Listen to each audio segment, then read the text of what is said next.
બનાવ અંગે પ્રાપ્ત વિગતો મુજબ પરિવાર પોતાના વાહનમાં ક્યાંક જઈ રહ્યો હતો ત્યારે સામે યુવકોએ તેમની સાથે ઝઘડો કરવાનું શરૂ કર્યું હતું।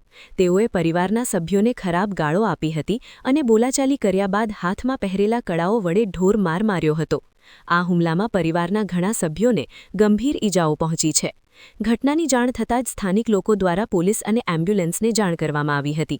હાલમાં ઈજાગ્રસ્ત પરિવારના આશરે 12 જેટલા સભ્યોને સારવાર અર્થે સ્મીમેર હોસ્પિટલ ખસેડવામાં આવ્યા છે, જ્યાં તેમની સારવાર ચાલી રહી છે। આ ઘટનાથી વિસ્તારમાં ભારે ચકચાર મચી ગઈ છે।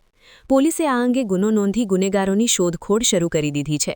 પ્રાથમિક તપાસમાં આરોપીઓ અને પીડિત પરિવાર વચ્ચે અગાઉથી કોઈ દુશ્મની હોવાનું સામે આવ્યું નથી। પોલીસે વિસ્તારના સીસીટીવી ફૂટેજ કબજે કરી વધુ તપાસ હાથ ધરી છે।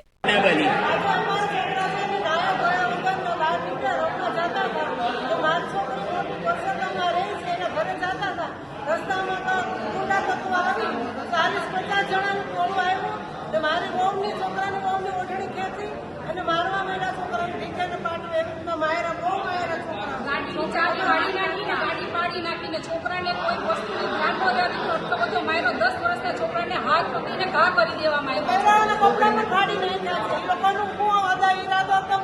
એ લોકોને અમને એમ નથી ખબર કે ધૂળેટી હતી તો એના હાથમાં કલર હોવો જોઈએ, પણ એના હાથમાં લાકડી હતી, કેબલ વાયર હતા, ઢોલ હતી, આ પથ્થર મારો કર્યો। આ બધું શું હતું? 10 વર્ષના છોકરાને પટ્ટા પણ મારવામાં આવેલો છે ને નિશાન પણ છે। આ બનાવ ક્યાં ગયું?